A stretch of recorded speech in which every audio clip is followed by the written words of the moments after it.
Now the only question is, how did the new uniforms look in person? So I'd say not too shabby. This game was originally scheduled for 7 o'clock, got moved up to 5 o'clock because, the weather. Now, this is the first time since we've gone to the neutral court format that all 4 teams for Montana and Montana State have a bye. So I don't have much to do today. I'm going to hang out, watch some other basketball. We'll hang out, play a little golf, and then we'll see you a little bit later on in the sports segment. Until then, send it back to you. Most importantly, though, have fun and let it fly. Oh, no! Hey, you want to take a selfie before you're out of here? All right, let's do it. You ready? All right, thank you. Good luck. Go cheer on your team. Hey, there's Turkey Pete for you, everybody. So while on Thursdays they do keep score, and it is a competition, mostly it's just about the trash talk, the camaraderie, and getting out and exploring Montana. All right, Spencer, I accept your 10 push-up challenge. Hopefully this doesn't show off the shorts I've been wearing at home. Leo, Jeremy, I challenge you guys. You're up next. Make sure to lock those elbows out. We can't have weather, and especially news beating us. This little buddy and some of his friends, the only fans in attendance, so we'll bring you all the highlights so you can see it from home coming up tonight. Well, these were the notes on the doors outside of CenturyLink Arena as the Big Sky Conference announced that they were canceling its tournament. Hey, coming up tonight at 9 and at 10, we'll have highlights from this Little League game as, we're going to be having some fun throughout the state and be bringing you 1 or 2 games of these a week and have some fun with the little kid. Yeah, you can't see, I got a big grin on my face because this is going to be an awesome ball game. Hellgate obviously kind of been the big boys on the block here, but Big Sky is a very talented team. So this isn't just about basketball. There's going to be a lot to monitor going forward. I'm Shaun Rainey here in Boise for SWX. For the first time since 1972, the Sentinel Spartans can call themselves state champs as they came into Billings and beat Billings West in what was an absolute grinded-out game. We've had a few games to this 2020-2021 season and still not getting used to, as you see, an empty Dahlberg Arena, no fans. So we had a lot of fun putting it together. Brandon, what did you think of that video? Good. It was good? Carter, what do you think? He's a little camera shy. That's going to do it for us from the Rainey household. Send it back to you. State Wildcats coming into town to take on the Montana Grizzlies, who are looking to avenge a loss to Weber State down in Ogden earlier this season. I'm Shaun Rainey, joined by former Grizz, Bobby Moorhead. We got a cool little thing that we're going to be doing at the end of the shows. We're going to be taking a shot. We got a little hoop back here. So we get a little crossover. Hesitation. Got it. Oh, shit. Twitter team. Got it. Oh, come on. You're a lot closer. This is so much easier from right here. I told you I made it from there before, though. Oh, Kidding me. See? You ready? What a joke. This is going to be terrible. Yeah. Does that count? Have a great night, everybody. And I still suck. You can't. Ah! Just like the king. How about some NFL highlights? Of course, the Lions playing, and they started out well today. Adrian Peterson, like taking your Thanksgiving leftovers to work on Monday. A little old, but still good. 7-0 Lions. J.J. Watt, he said no thanks to pumpkin pie today because he wants an apple turnover. Takes that one to the house. Houston is on the board, and it was all Texans after that. Deshaun Watson to Will. We are feeling a little fuller for the touchdown. Texans were feasting on the Lions defense. Now it's time to pour it on like gravy. Duke Johnson back to Deshaun. Lions sleeping on that tryptophan. Fuller wide open in Houston. Well, they're thankful to be playing Detroit tonight. They smashed Lions 41-25.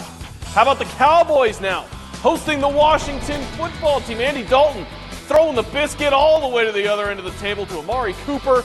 Cowboys feeling good early, kind of like we all do around 2 or 3, but a few hours later, it's a different story.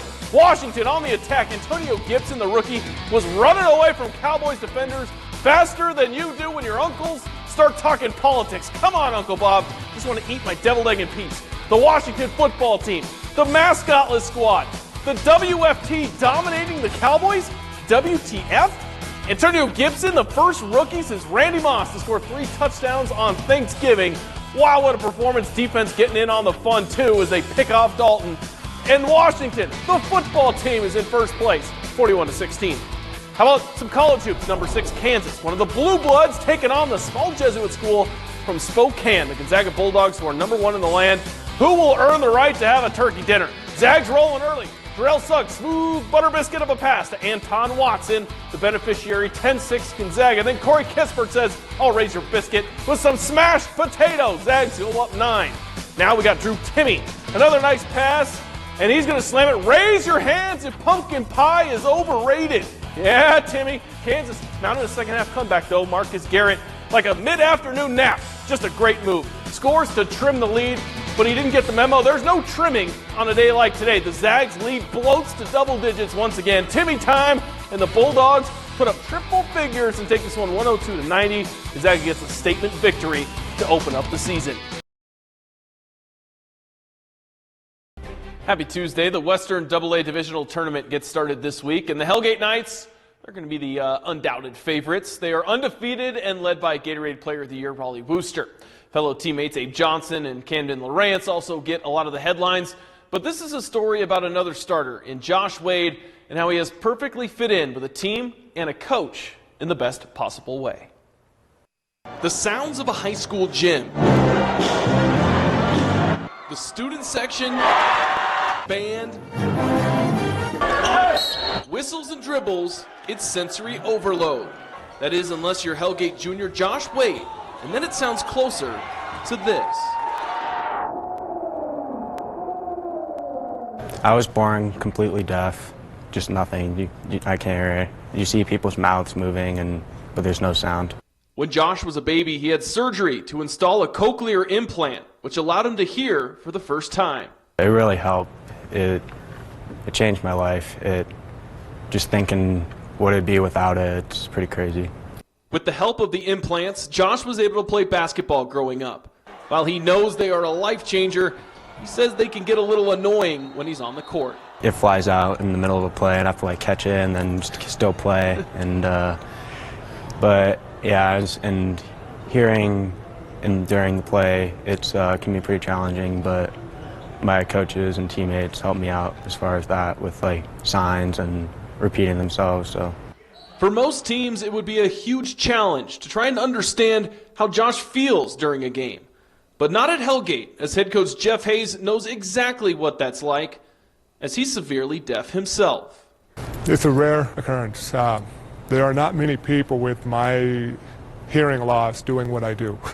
Former standout player himself, Coach Hayes certainly remembers what it's like running hard into a screen he never heard called out, which allows him to communicate and coach Josh in a way only he could. What's the player going to do? He does a lot of the same things that I would do, which is say you would nod, look you in the eye, nod, yep, I got it, but really you don't know. You're trying to figure it out because you're too embarrassed to ask. The way in which Coach Hayes is able to understand Josh doesn't just help their relationship. It allows the rest of the team to watch their interactions and learn. I think it helps, especially for everyone else to understand too. He sets the standard, how we're supposed to do it, and then we just kind of build off of what he does. They just accept me and for who I am, and just they just help me out whenever I need it, and they're great. They have all been great. We're all like a family here. With the perfect coach and the right teammates, Wade has been able to excel as a starter on an undefeated Knights team that ranks first in the state. Up ahead, Wade. Finish and one. Josh Wade, looking like Dwayne Wade out here. One of Hellgate's team mottos this year is no excuses, which has been a motto for Josh his entire life. It's made me work harder. It's been a challenge, and I have to work harder to make sure that I can meet the expectations that I put on myself and exceed the expectations that I put on myself. So I think it's developed a really good work ethic for me. It's the same for Hayes, who became an All-American at Carroll, and over the years has built auditory bonds with young kids across Montana with similar circumstances. It's potential he sees in Josh as well. This is something that I shared with him, hey, you have a chance to be a role model for some of those young kids, not just in Missoula, but in all of western Montana or the state. If they see this broadcast, you might be able to give them hope and inspire them to be who they want to be, not what other people think they should be. Now Josh and the Hellgate Knights will be playing on Thursday morning against the Big Sky Eagles in the first round of the Western AA Divisional Tournament. That's it for sports. We'll be right back. All right, many of us are involved in some type of sports rec league, whether it's bowling, golf, softball, you name it. We're all trying to get out there and do something to escape from the weekly grind. Well, there's a group of guys in southwest Montana that started their own league for that very reason, and it's kind of unique. He's the badass. Coping! You can't swear. There's a camera. As you can see, I've joined a group of colorful guys who meet up every week on the rivers in southwest Montana for a fishing league. Now, it started a few years ago when a couple buddies got to talking. And he said, let's take golf league and get a group of guys together and go fishing once a week on a different stretch of water.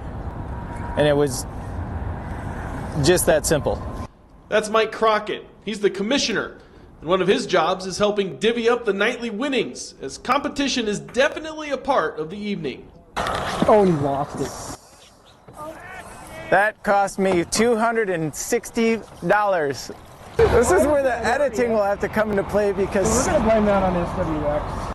The camera was to blame tonight, both scaring the fish away. Oh, shoot. yes, I mean no. And keeping the guys honest about their catch. We said that was 18. We got a good measurement on that? You have to touch the fish. Oh, come on, Mike. Oh, we're on camera.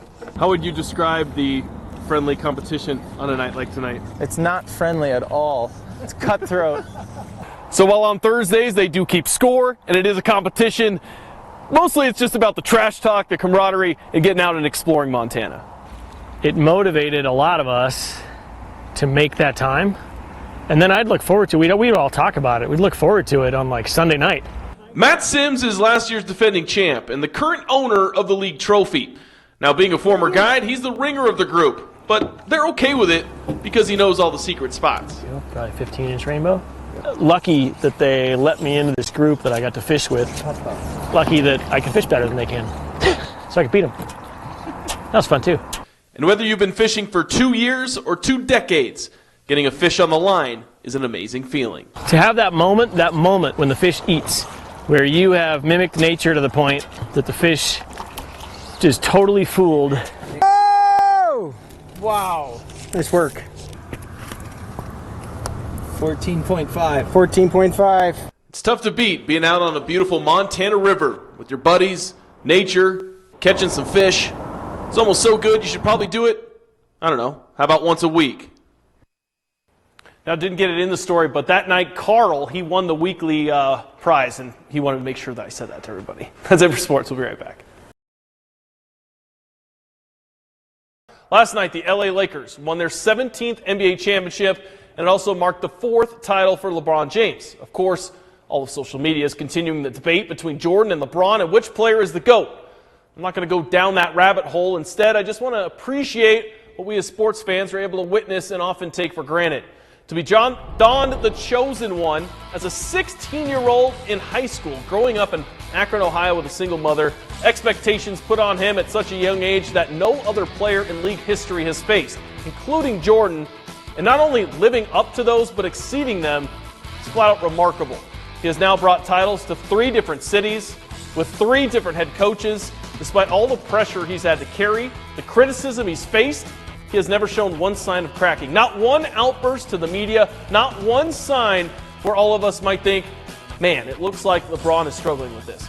He won with Dwayne Wade as a wingman, Kyrie as a point guard, AD as a big man, and brought numerous rosters with no other stars all the way to the finals. He can win anywhere with anyone because he's the ultimate stabilizer. He has never been in trouble on or off the court. Quite the opposite, building schools, using his platform to speak on topics he feels strongly about. There really isn't much to hate about the guy, to be honest, yet you'll see people hate because he passes the ball to a wide-open teammate in the final seconds. In year 17, he is still setting playoff and NBA Finals records. Now, they say Father Time is undefeated, but that means you never lose. LeBron certainly won this year, and I wouldn't bet against him moving forward either. All right, we need to take a quick break on the show, but we'll be right back to wrap things up on this Stretch tonight.